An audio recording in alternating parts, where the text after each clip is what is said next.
Hello friends, ओम श्री गणेशाय नमः। ओम नमः शिवाय।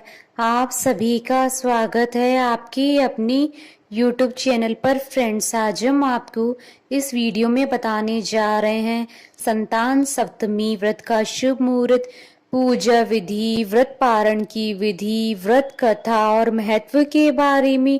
फ्रेंड्स, वीडियो शुरू करने से पहले आपसे रिक्वेस्ट है, अगर आप हमारे चैनल पर नए हैं और आपने अभी तक चैनल को सब्सक्राइब नहीं किया है तो प्लीज सब्सक्राइब कीजिएगा चैनल को, साथ ही प्रेस कीजिएगा बेल आइकन को, जिससे नए वीडियो से रिलेटेड नोटिफिकेशन आपको तुरंत प्राप्त हो सके। और वीडियो पसंद आने पर वीडियो को लाइक और शेयर जरूर कीजिएगा ताकि सभी भक्तों को इस वीडियो का लाभ प्राप्त हो सके।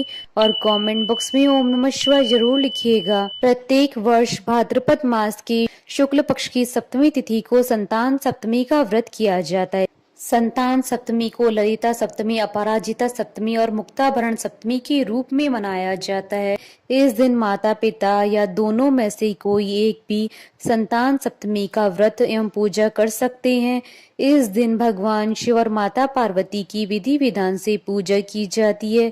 यह व्रत संतान की प्राप्ति और उसकी कुशलता और उन्नति के लिए किया जाता है। फ्रेंड्स, अब आइए जानते हैं संतान सप्तमी व्रत की विधि के बारे में। संतान सप्तमी के दिन सूर्योदय से पूर्व सुबह जल्दी उठकर स्नान करके स्वच्छ वस्त्र धारण करें और भगवान शिव और मां गौरी के समक्ष प्रणाम कर व्रत का संकल्प लें। उसके बाद निराहार रहकर शुद्धता के साथ पूजा का प्रसाद भी तैयार करें। प्रसाद के लिए खीर, पूड़ी व गुड़ के 7 पुए या फिर 7 मीठी पूड़ी तैयार कर लें। यह पूजा दोपहर के समय की जाती है।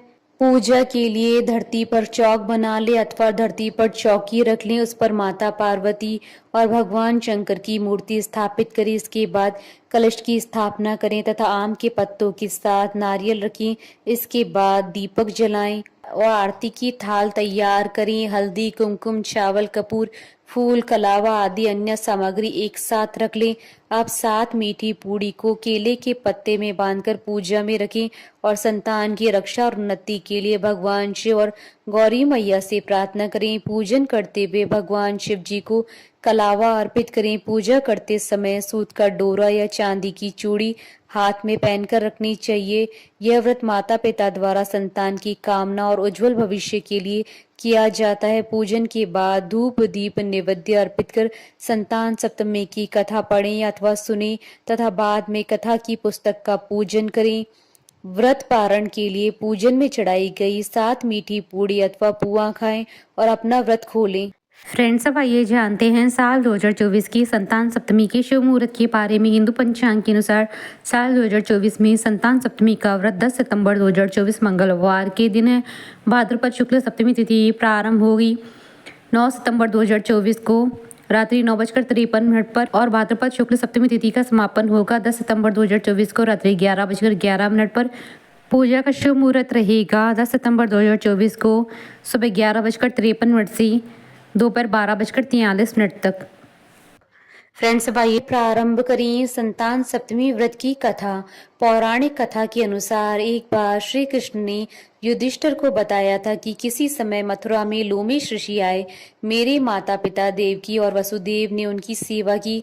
ऋषि ने कंस द्वारा मारे गए पुत्रों की शोक से उभरने के लिए उन्हें संतान सप्तमी व्रत करने को कहा और व्रत कथा बताई। इसके अनुसार नहुष अयोध्यापुरी का प्रतापी राजा था। उसकी पत्नी का नाम चंद्रमुखी था। उसके राज्य में विष्णुदत्त नामक ब्राह्मण रहता था। उसकी पत्नी का नाम रूपवती था। रानी चंद्रमुखी व रूपमती में घनिष्ठ प्रेम था। एक दिन वे दोनों सरयू में स्नान करने गई। वहां अन्य स्त्रियां भी स्नान कर रही थी। उन स्त्रियों ने वहीं माता पार्वती और शिव की प्रतिमा बनाकर विधि पूर्वक पूजन किया। रानी चंद्रमुखी व रूपवती ने उनसे पूजन का नाम व विधि पूछी। उन स्त्रियों में से एक ने बताया कि यह संतान देने वाला व्रत है। उस व्रत की बात सुनकर उन दोनों सखियों ने जीवन पर्यंत इस व्रत को करने का संकल्प लिया और शिवजी के नाम का डोरा बांध लिया। घर पहुंचने पर वे संकल्प भूल गई। फलतः मृत्यु पश्चात रानी वानरी व ब्राह्मणी मुर्गी की योनि में पैदा हुई। कालांतर में दोनों पशु योनि छोड़कर पुनः मनुष्य योनि में आई। चंद्रमुखी मथुरा के राजा पृथ्वीनाथ की रानी बनी। वह रूपवती ने फिर से ब्राह्मण के घर जन्म लिया। इस जन्म में रानी ईश्वरी व ब्राह्मणी का नाम भूषणा था। भूषणा का विवाह राजपुरोहित अग्निमुखी के साथ हुआ। इस जन्म में भी दोनों में बड़ा प्रेम हो गया। व्रत भूलने के कारण ही रानी इस जन्म में भी संतान सुख से वंचित रही। भूषणा ने व्रत को याद रखा, इसलिए उसके गर्भ से 8 सुंदर व स्वस्थ पुत्रों ने जन्म लिया। रानी ईश्वरी के पुत्र शोक की संवेदना के लिए एक दिन भूषणा उससे मिलने गई। उसे देखते ही रानी के मन में ईर्ष्या पैदा हो गई और उसने उसके बच्चों को मारने का प्रयास किया, किंतु बालक न मर सके। उसने भूषणा को बुलाकर सारी बात बताई और फिर क्षमा याचना करके उससे पूछा, किस कारण तुम्हारे बच्चे नहीं मर पाए। भूषणा ने उसे पूर्व जन्म की बात स्मरण करवाई और उसी के प्रभाव से आप मेरे पुत्रों को चाहकर भी न मार सकी। यह सुनकर रानी ईश्वरी ने विधि पूर्वक संतान सुख देने वाला यह मुक्ताभरण व्रत रखा। व्रत के प्रभाव से रानी पुनः गर्भवती हो गई और एक सुंदर बालक को जन्म दिया। उसी समय से पुत्र प्राप्ति और संतान की रक्षा के लिए यह व्रत प्रचलित हुआ। बोलिए भगवान शंकर माता पार्वती जी की जय। हमारे साथ इस वीडियो में अंत तक बने रहने के लिए आपका धन्यवाद। ओम श्री गणेशाय नमः। ओम नमः शिवाय।